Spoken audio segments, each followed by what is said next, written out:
Everyone, welcome back on this channel. आज मैं आप लोगों के लिए पीआरटी का जो सेट चल रहा है हमारा 42/21 का DSSB पीआरटी का जो लास्ट टाइम 2022 में एग्ज़ाम हुआ था, ये आपका पोस्ट कोड रहा था उस टाइम पे। 7 मार्च वाला ही मैं कंटिन्यू कर रही हूँ। आज ये लास्ट सेट है 20 क्वेश्चंस का। इसके बाद आप लोगों को ये पूरा जो टेस्ट है ना टेलीग्राम चैनल पे मिल जाएगा, जो कि इसी चैनल के डिस्क्रिप्शन बॉक्स में उसका लिंक मेंशन है। तो आप लोग वहां पे ज्वाइन करके एक बार अपने से पूरा सेट लगा के देख लेना। ओनली पार्ट बी का जो है पूरा 100 मार्क्स का मैं दे दूंगी वहां पे पीडीएफ। तो आप लोग एक बार चेक कर लेना कि आप लोगों को चीजें माइंड में सेट है, कॉन्सेप्ट याद है और क्वेश्चंस किस तरीके से करना है। तो आप लोग वहां से एक बार के लिए बस ज्यादा से ज्यादा अच्छे से प्रैक्टिस करिए। तो आप लोगों को 40 मिनट्स लगेंगे टेस्ट अटेम्प्ट करने में, तो आप लोग ज़रूर करिएगा। और आज ये लास्ट है, इसके बाद दूसरा हम स्टार्ट करेंगे। चलिए आज की क्लास स्टार्ट करते हैं। उससे पहले अगर आप लोगों ने चैनल को सब्सक्राइब नहीं किया है तो चैनल को सब्सक्राइब कर लेना और वीडियो को लाइक शेयर जरूर करिएगा। चलिए स्टार्ट करते हैं हम आज की क्लास। आपका यहाँ पे फर्स्ट क्वेश्चन है, Which of the following statement is correct in the context of community mobilizer? सामुदायिक संचालन के संदर्भ में निम्नलिखित में कौन सा कथन सही है? यहाँ पे बताना है स्टेटमेंट। देखो आप लोग, सामुदायिक संचालक एक ऐसा व्यक्ति है जो सामुदायिक भागीदारी को बढ़ाता है। एक शिक्षक एक प्रभावी सामुदायिक संचालक हो सकता है। वह विद्यार्थियों के अधिगम तथा उपलब्धि को बढ़ाने के लिए उपलब्ध संसाधनों का अधिकतम उपयोग कर सकता है। तो दोनों स्टेटमेंट बिल्कुल सही है। जो सामुदायिक संचालन होता है ना, संचालक मतलब जो व्यक्ति उसको चला रहा है, उसके लिए ये इस्तेमाल यूज किया जाता है शब्द। तो ये बिल्कुल सही है कि वो सामुदायिक भागीदारी को क्या करता है, पार्टिसिपेशन को बढ़ावा देता है, इनहेंस करता है कम्युनिटी पार्टिसिपेशंस को। देन है कि a teacher can be effective community mobilizer so as the maximize the utilization of available resource to enhance students learning and achievement. Yes, अगर एक टीचर को हम कम्युनिटी में बनाए संचालक, तो क्या करेगा, जो भी हमारे समुदाय में हमारे कम्युनिटी में चीजें हैं ना अलग अलग, उस तरीके से उनका किस तरीके से यूज करे टीचर की, जो बच्चे हैं ना उनकी एजुकेशन में हेल्प मिले, उनकी लर्निंग बेस्ट हो, हैंड ऑन एक्टिविटीज करवाने में उसका यूज कर सकता है। तो दोनों ही स्टेटमेंट आपकी करेक्ट है। तो यहाँ पे आपको सही कथन बताना था, तो both statement are correct. Option number आपका बी हो जाएगा। क्वेश्चन नंबर 2 है, Under which section of RTE Act 2009 the provision to constitute school management committee has been made? RTE अधिनियम 2009 के अनुच्छेद के तहत स्कूल प्रबंधन समिति के गठन करने के लिए प्रावधान बनाया गया है। तो आर्टिकल 21, आर्टिकल 22, आर्टिकल 20, आर्टिकल 23। तो जो आपका आरटीआई 2009 है ना, पेपर ऑब्जर्व करेंगे ना, कोई ऐसा पेपर नहीं है जिसमें इससे क्वेश्चन ना पूछा गया हो। 1 से 2 क्वेश्चन सारे में पूछे गए हैं, इससे ज्यादा क्वेश्चन पूछे गए हैं लेकिन कम नहीं पूछे गए हैं। तो मस्ट है इसको बहुत अच्छे से करना। इसको मैंने ऑलरेडी, जो मेरा चैनल है दूसरा वाला, उस पर बहुत अच्छे से मैंने कॉन्सेप्ट इसका करवा रखा है, आप लोग वहाँ पे जाके देख सकते हैं। तो वहाँ से आपका ये कवर हो जाएगा, आप लोग बहुत अच्छे से इसको अटेम्प्ट कर सकते हैं। 2 मार्क्स कहीं नहीं गए, ये वाला टॉपिक जरूर जरूर जरूर करना है। तो इसका जो करेक्ट है ना स्टेट आपका, तो ऑप्शन होगा 1। जो 21 आर्टिकल है ना, इसमें बोला गया है कि स्कूल मैनेजमेंट कमेटी जो है वो बनाई जाएगी। और जो 22 है ना आप लोगों का, उसमें बोला गया है कि स्कूल से रिलेटेड जो विकास योजनाएं संबंधित होती है ना, school development plan, school development plan,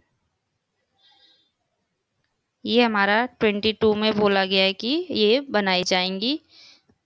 20 इतना इम्पोर्टेंट नहीं है, इसके बाद जो 23 है ना आर्टिकल, उसमें कहा गया है कि जो स्कूल्स के टीचर्स है ना, जब हम उनको अपॉइंट करते हैं तो उनके लिए क्या क्वालिफिकेशंस होनी चाहिए, उनकी मिनिमम क्वालिफिकेशन क्या होनी चाहिए, क्या-क्या उनसे हम एक्सपेक्टेड है कि वो करें, वो सारी चीज़ें इसमें 23 में मेंशन करी गई हैं आपकी। तो ऑप्शन आपका 1 करेक्ट है और ये देख लेना आप लोग।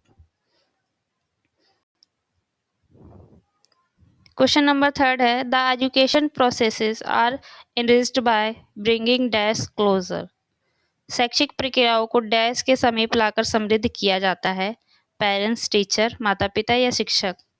तो एक बच्चे का जो भी शैक्षिक प्रक्रिया है, एजुकेशन प्रोसेस है ना, वो तभी इफेक्टिव बन सकता है जब उसके पेरेंट्स और टीचर में इंटरेक्शन हो।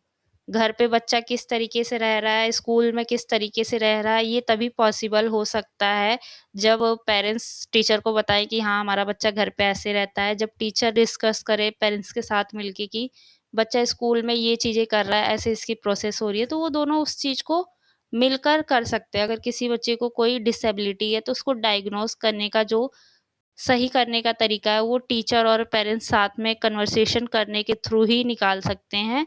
तो मस्ट है ये दोनों आपस में इंटरेक्शन करें। तो दोनों का दोनों आपका होगा, करेक्ट आंसर हो जाएगा B, both are correct. Question number 4 है आपका which of the following models is correctly matched is the context of in service training of teacher. शिक्षकों के सेवाकालीन प्रशिक्षण के संदर्भ में निम्नलिखित में कौन सा मॉडल सही ढंग से सुमेलित है। ये आपका कैस्केड मॉडल है। At first level key resource person are train, they train resource person and they in turn train teachers. For example ये टीचर गई ट्रेन होने के लिए, मतलब इसको सारी चीज़ें अच्छे से सेमिनार बोल दो आप, कहीं भी ट्रेनिंग चल रही है तो वहाँ से ये टीचर सीख के आई। इसके बाद इसने क्या किया, इस स्कूल में गई तो इस टीचर को सिखा दिया, दूसरे स्कूल के टीचर को इसने बताया कि मैं वहाँ से ये सीख के आई हूँ। तो इस तरीके से ये जो टीचर थी इसने इसको भी ट्रेन किया और इसको भी सारी चीज़ें अच्छे से बताई। तो ये आपका जो कैस्केड मॉडल है इसी तरीके से काम करता है। तो आप लोग इसका नाम याद रखना और किस तरीके से काम करता है ये भी याद रखना। देन इसके बाद है सेकंड आपका, ये देखो प्रपात प्रतिरूप। प्रथम स्तर पर मुख्य संसाधन व्यक्ति को प्रशिक्षित किया जाता है, जैसे इसको किया गया। देन वह संसाधन व्यक्ति को प्रशिक्षित करते हैं और बारी बारी से शिक्षकों को प्रशिक्षित करते हैं। तो ये इस तरीके से, मतलब यहाँ पे भी तो कोई होगा, ये सेमिनार ऑर्गेनाइज है तो ये टीचर को बहुत अच्छे से ट्रेन करेंगे, प्रशिक्षित करेंगे, तो ये टीचर जाके स्कूल्स में टीचर्स को करेगा। तो इस तरीके से ये प्रोसेस चलता है। तो फर्स्ट वाला बिल्कुल सही है। सेकंड है distance education model. Institution using direct face to face classroom teaching of teachers. दूरस्थ शिक्षण प्रतिरूप संसाधन में प्रत्यक्ष कक्षा कक्षी शिक्षण प्रयोग पर प्रशिक्षण दिया जाता है। तो ये क्या है, गलत है। डिस्टेंस का मतलब क्या होता है, ऑनलाइन, जैसे मैं आपको कर रही हूँ, आप लोग पढ़ रहे हैं और जगह से आप लोग ऑनलाइन लेते हैं। आज के टाइम पे तो ऑनलाइन का ही सिस्टम चल रहा है। तो कहीं से भी कोई ले रहा है, कोई यूपी, कोई बिहार, राजस्थान, हरियाणा, तो इस तरीके से दिल्ली से, तो इस तरीके से सब एजुकेशन लेते हैं। इसमें हम क्या कर रहे हैं, फेस टू फेस नहीं कर रहे, बल्कि जैसे हमें सूटेबल लगता है हमारा टाइम, हम उस तरीके से देखते हैं। मैं अपलोड कर रही हूँ वीडियो किसी और टाइम पे, तो आप लोगों को जो सूटेबल टाइम लगेगा आप उस पे उस चीज़ को सीखेंगे, ना कि फेस टू फेस आके सीखेंगे। तो ये वाला आपका गलत है। ऑप्शन 1 बिल्कुल सही है। तो ऑप्शन सी हो जाएगा करेक्ट आपका। इसके बाद है क्वेश्चन नंबर 5 है people in the country are declining in considering education as a profession which requires intensive preparation was expressed by which commission। ये आपका है, इस देश में लोग शिक्षा को ऐसा पेशा मानने में देरी कर रहे हैं जिसके लिए गहन तैयारी की आवश्यकता है, किस आयोग द्वारा व्यक्त किया गया है। तो ये आपको बताना है कि क्या किस आयोग ने कहा था। At the education commission, the university commission, national knowledge commission या secondary education commission.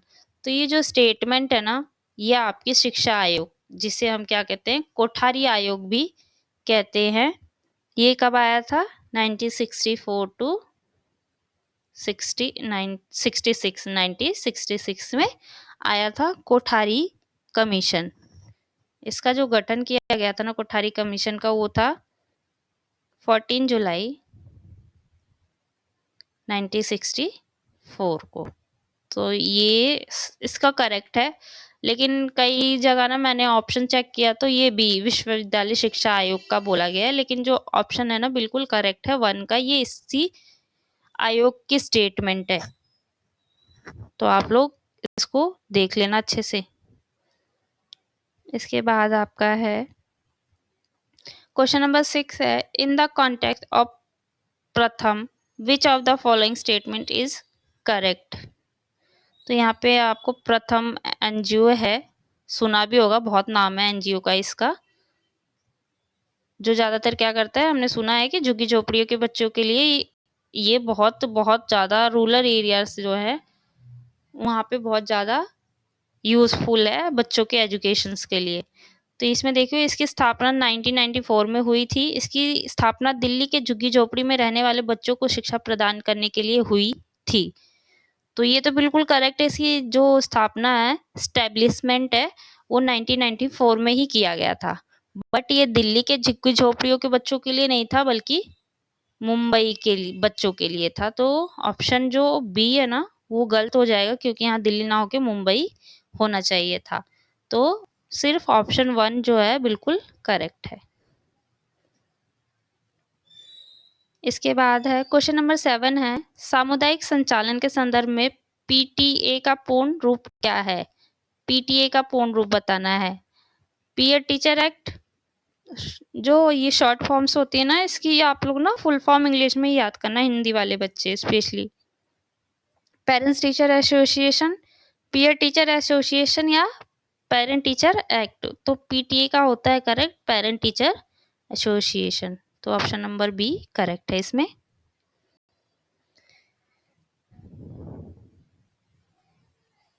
Option question number 8 है, which of the following statement is correct regarding war. युद्ध के संदर्भ में निम्नलिखित में कौन सा कथन सही है? It is visible and bloody projection of the everyday life of the people. People start war from their daily life and without change in themselves. ये लोगों के रोजमर्रा के जीवन का दर्शनीय और खूनी प्रक्षेपण है। लोग अपने दैनिक जीवन से और अपने आप में परिवर्तन किए बिना युद्ध की शुरुआत करते हैं। तो ये आप कह सकते हो कि ये जो होता है ना खूनी, मतलब ब्लडी होता है। वॉर होंगे, पढ़ा भी होगा हिस्ट्री में, युद्ध होते थे पहले के टाइम पे, तो क्या होता था, बहुत ज्यादा लड़ाई होती थी, जो उनकी डेली लाइफ रहती थी उसी में स्टार्ट हो जाती थी चीजें। अब वॉर होने वाला है इसका तो किसी को एग्जैक्ट पता नहीं होता कि 24 तारीख से है और 1 बजे से ही स्टार्ट होगा। 1 बजे हमने टाइम बोल दिया तो 1 बजे से स्टार्ट होगा, तो ऐसे तो कोई पॉसिबिलिटी नहीं दे सकता ना करेक्ट टाइम बता दे और करेक्ट डेट बता दे। ये क्या होता है, सडन किया जाता है। हमने बुक्स पढ़ी हैं हिस्ट्री की, उसमें भी पता चलता है कि किसी को मारना है, किसी पे हमें फ्रीडम हासिल करनी है, तो हमें करेक्ट अपना जो टाइम सुटेबल लगता है उसी टाइम पे अटैक करता है सामने वाला, या दूसरा वाला बंदे को पता तक नहीं रहता उसके साथ होने क्या वाला है। तो ये दोनों ही स्टेटमेंट जो है वॉर के रिलेटेड सही हैं। तो इसमें आपको करेक्ट वाला ही बताना था, तो ऑप्शन नंबर बी हो जाएगा, बोथ आर करेक्ट। आपको ना जो हिस्ट्री रिलेटेड स्टेटमेंट्स आएंगे ना वो थोड़ा सा माइंड लगाना पड़ेगा। इजी होते हैं, बहुत ज़्यादा इजी होते हैं। मैंने जब पेपर दिया था ना उसमें भी 3 स्टेटमेंट आई थी, हिस्ट्री से क्वेश्चंस आए थे और 2 पॉलिटी से थे, तो 5 नंबर ऐसे ही हो गए थे। तो थोड़ा सा बस अरे आप लॉजिक लगाएंगे ना आपको चीजें समझ आ जाएंगी। इसके बाद आपका जो है ना, ये देखिए, इन विच ईयर वॉज द सर्व शिक्षा अभियान लॉन्च्ड? सर्व शिक्षा अभियान किस वर्ष शुरू किया गया था? 2002, 2001, 2003, 2000 में। तो जो ये सर्व शिक्षा है ना, 2001 में अटल जी के टाइम पे किया गया था।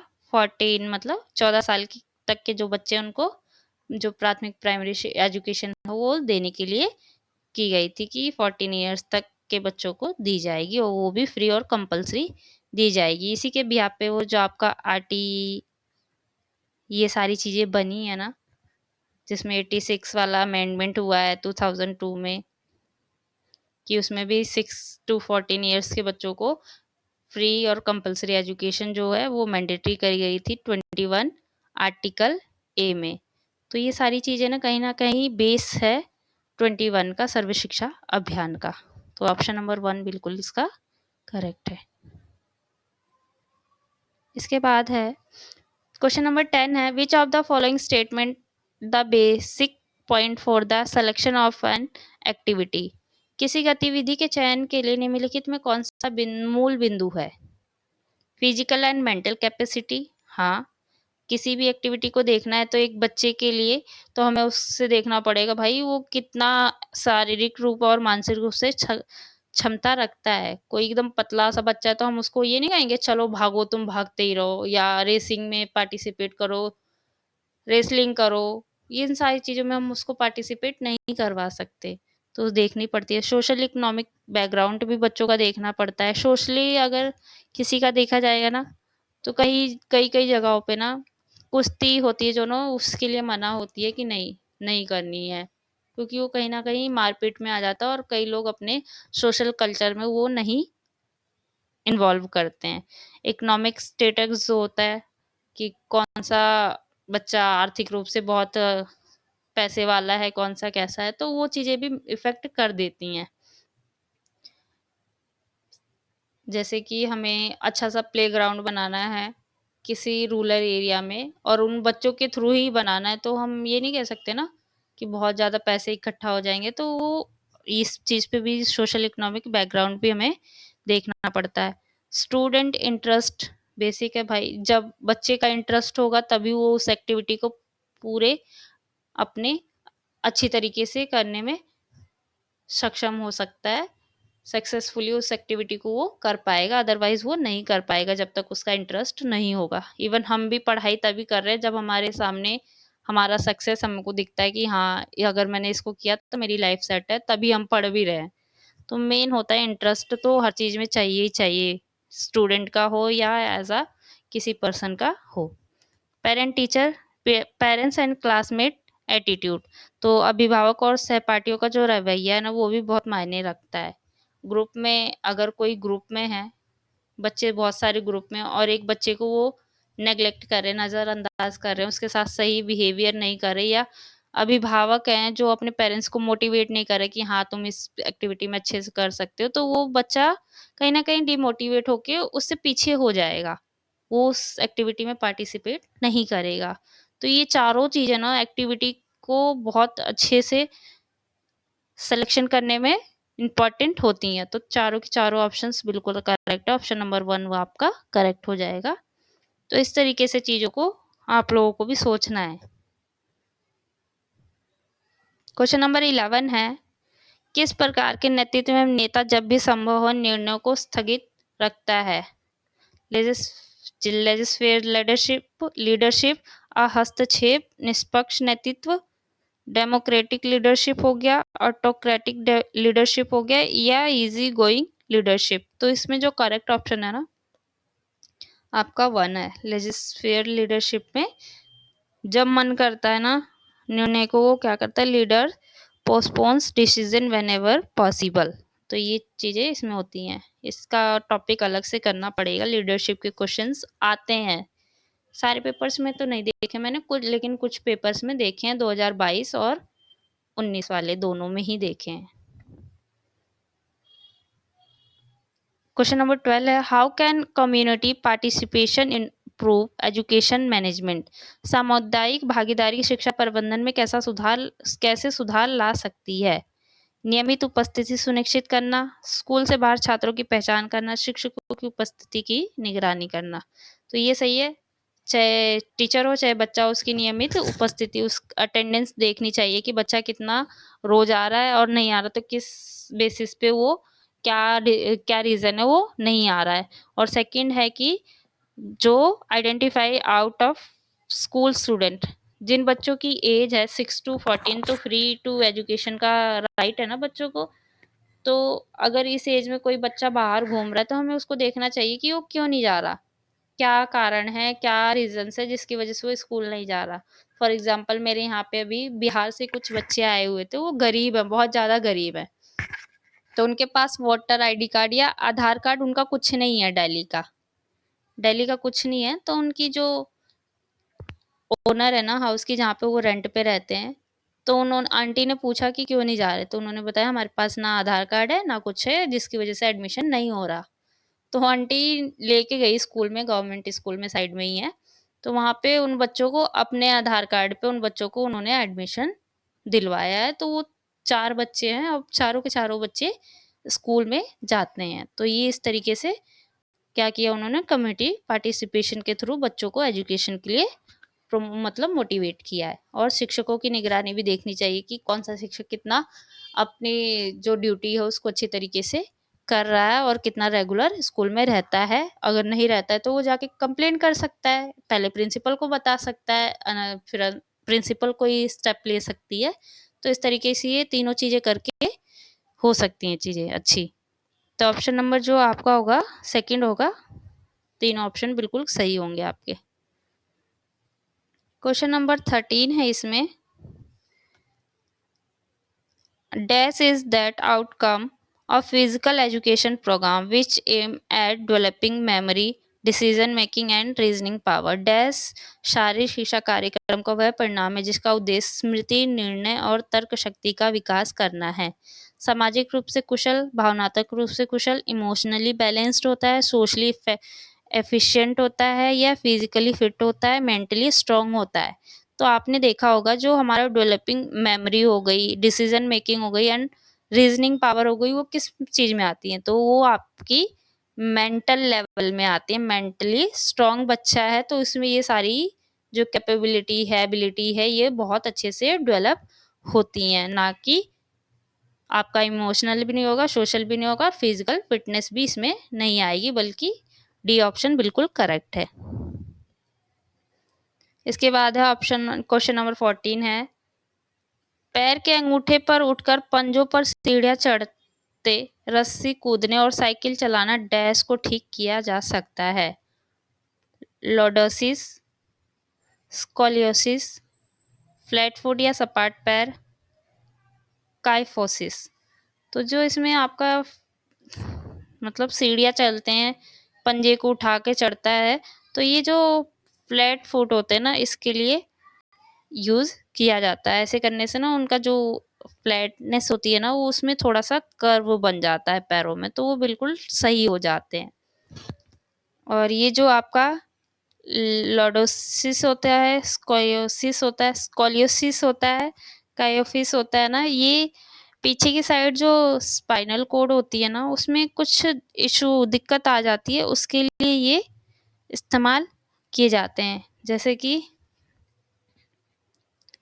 आपका जो फर्स्ट है ना, इसमें जो आपकी स्पाइनल कोड, जिसे रीढ़ की हड्डी कहते हैं हम, वो अंदर की तरफ कर्व ले लेती है, वक्रित हो जाती है। और स्कोलियोसिस में जो होता है ना आपका, जो हमारी रीढ़ की हड्डी होती है ना, वो अंदर की साइड कर्व हो जाती है। इसमें आपकी रीढ़ की हड्डी जो है ना, वो मुड़ सी जाती है, एक तरफ से ही मुड़ जाएगी, चाहे तो इस तरफ मुड़ जाएगी चाहे तो इस तरफ मुड़ जाएगी। उसके बाद है कायोफोसिस जो होती है ना, उसमें रीढ़ की हड्डी जो आपकी होती है ना, उसका जो ऊपरी हिस्सा है ना, वो आगे की ओर बढ़ जाता है। तो इस तरीके से ये होते हैं। इसके लिए जो ये वाला टॉपिक है ना, और ये योग वाले टॉपिक्स होते हैं, इससे क्वेश्चन बहुत योग वाला हो गया, न्यूट्रिशन वाला, और ये बीमारियां जो होती हैं और ये जो भी डिसीजेज हैं, इसके लिए मैंने 11th और 12th की जो फिजिकल एजुकेशन आती है ना, फिजिकल एजुकेशन की बुक आती है, मतलब आपको ऐसे बुक स्टोर पे भी मिल जाएगी कि 11th और 12th की फिजिकल एजुकेशन की बुक दे दो ना, हमें चाहिए गवर्नमेंट स्कूल के लिए, तो वो दे देते हैं। उसमें आपने पढ़ लिया ना, तो उसमें आपके ये तीनों टॉपिक बहुत अच्छे से कवर हो जाएंगे। ये सारी चीज़ें बहुत अच्छे से उस टॉपिक में दे रखी हैं, आपको कहीं से पढ़ना नहीं पड़ेगा, सारी चीज़ें वहाँ से कवर हो जाएंगी। चलिए जल्दी जल्दी करते हैं, 30 मिनट्स में कंप्लीट करना है। सही शिक्षा के संदर्भ में निम्नलिखित में कौन सा कथन सही नहीं है? ये छात्र की क्षमताओं को विकसित करने में मदद करता है, विद्यार्थी अपनी उच्चतम रुचि को समझ सकता है। It's help the development of the capacities of students. Student can understand their highest interest. तो अगर हम राइट एजुकेशन देते हैं ना बच्चों को, तो ये दोनों ही स्टेटमेंट उसके लिए बिल्कुल सही हो जाएंगी। लेकिन यहाँ पे क्या बोलना है, जो हमें बताना वो नॉट करेक्ट वाला बताना है, तो neither first and neither second हो जाएगा। इसके बाद क्वेश्चन नंबर 16 है, which of the following is correct regarding teaching as a profession? व्यवसाय के रूप में शिक्षण के संदर्भ में निम्नलिखित में कौन सा सही है? इसमें विशिष्टकृत कौशलों और प्रशिक्षण को शामिल किया जाता है। ये विषय वस्तु को केवल पुनरावृत्ति नहीं है, इसमें नीतिगत आचरण बिंदुओं को शामिल किया जाता है जो कि व्यवसाय की सफलता के लिए आवश्यक है। It involves specialized skill and training, and it not mere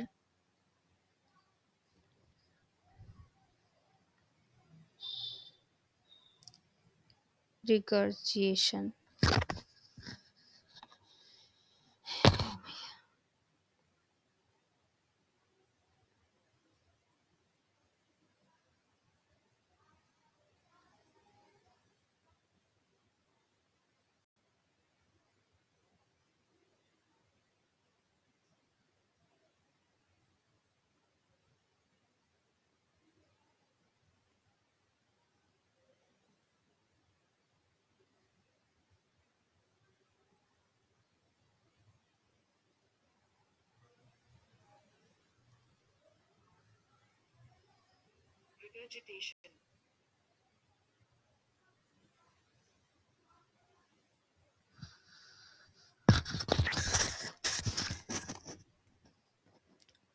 regurgitation of subject content.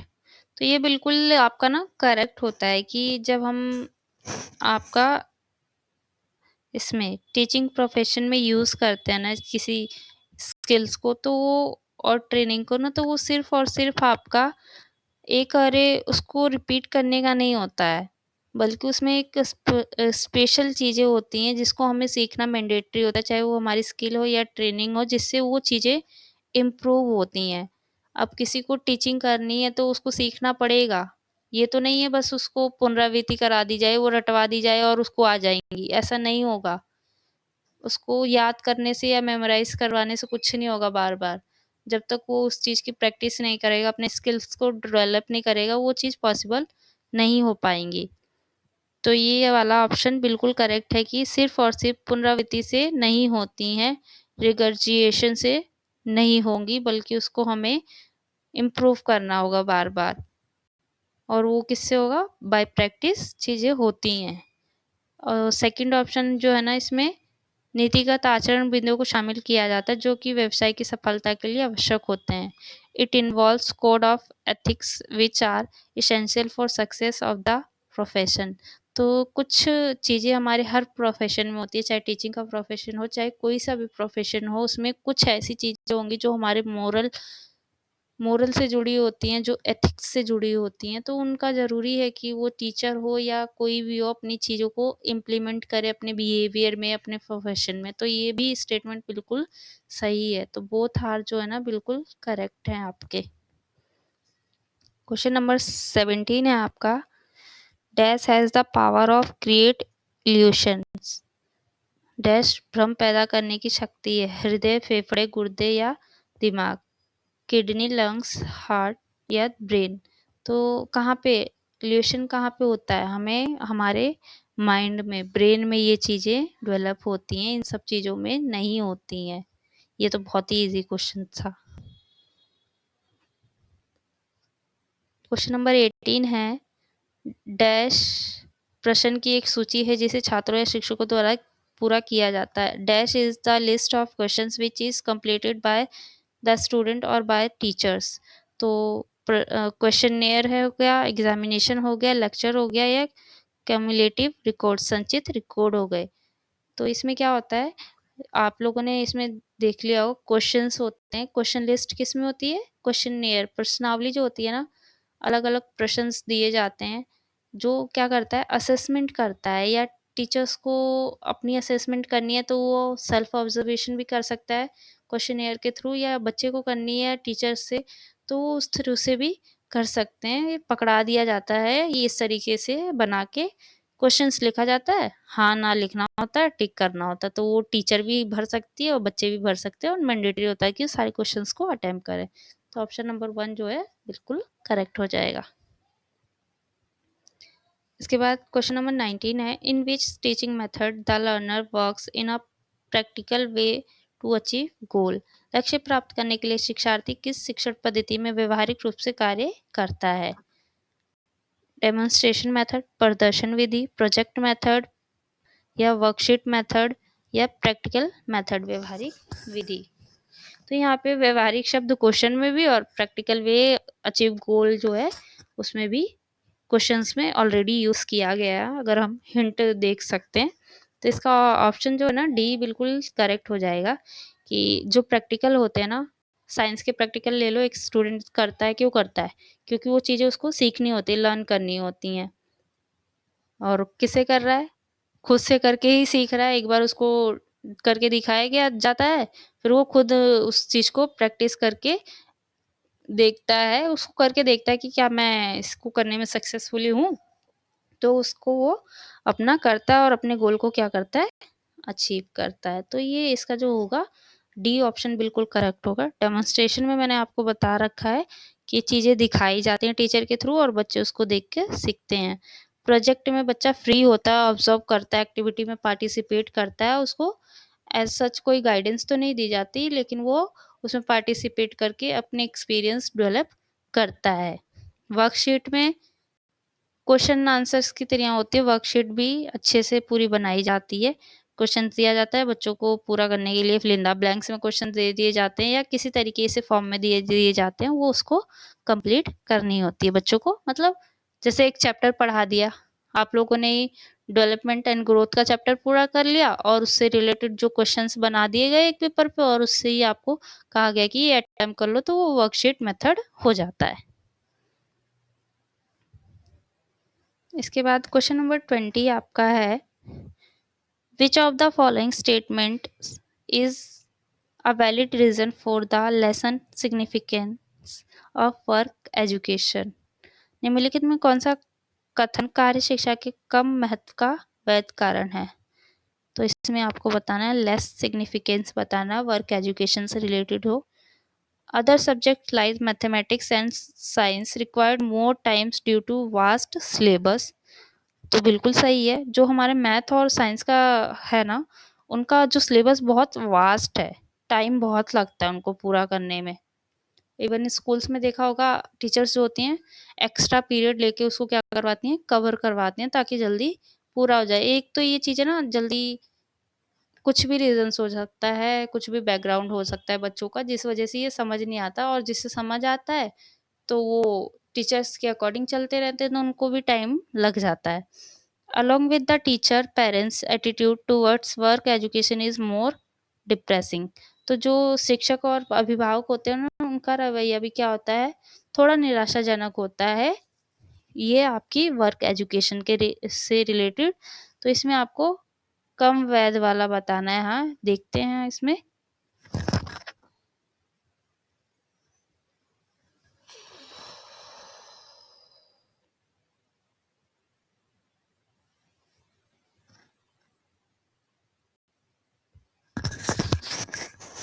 इस वजह से जो टीचर्स होते हैं ना, मैथ और साइंस नहीं कंप्लीट कर पाते जल्दी, क्योंकि उसमें बहुत वास्ट सिलेबस और टाइम लगता है। और जो शिक्षक हो, टीचर हो गया, और पेरेंट्स का जो एटीट्यूड रवैया है ना, वो भी शिक्षा के प्रति थोड़ा सा ना डिप्रेसिंग हो जाता है, निराशाजनक हो जाता है कि बच्चा क्या करेगा। कई बार वर्क एजुकेशन के रिलेटेड बताया जाता है तो पेरेंट्स को लगता है कि वर्क एजुकेशन क्या करेंगे बच्चे, बाद में सीखेंगे, पहले नॉर्मल एजुकेशन उनको देनी चाहिए। तो इस वजह से ये दोनों ही आपके ऑप्शंस करेक्ट हो जाते हैं। ऑप्शन नंबर आपका हो जाएगा डी, बोथ आर करेक्ट। तो ये आज की आपकी क्लास थी। कमेंट करके ज़रूर बताइएगा कैसी लगी आपको क्लास आज की। मैं ट्राई करूँगी कि रेगुलर आप लोगों को क्लास दी जाए और वन वीक में ही आपका एक पेपर पूरा कंप्लीट हो। टेलीग्राम पे इसका ही मैं पूरा पेपर डलवाऊँगी, आप लोग वहाँ से अटेम्प्ट कर लेना। आज पूरा हो गया, 7 तारीख को जो आपका एग्ज़ाम हुआ था उसकी पूरी पीडीएफ टेलीग्राम पे मिलेगी। टेलीग्राम चैनल लिंक आपको बायो में यहाँ के जो यूट्यूब है ना, उसी चैनल के डिस्क्रिप्शन बॉक्स में ही मिल जाएगा, वहाँ से जॉइन कर लेना आप लोग। एजुकेशन स्पेयर है। आज के लिए थैंक यू आप लोगों का। आप लोगों ने देखी होगी वीडियो, अच्छी लगी होगी, कमेंट करके बताइएगा। आप लोग जुड़े रहिए, अच्छे से अपनी प्रैक्टिस करते रहिए। ये हमारा टेलीग्राम चैनल है, यहाँ पे आप लोग ज्वाइन कर सकते हैं। Thank you.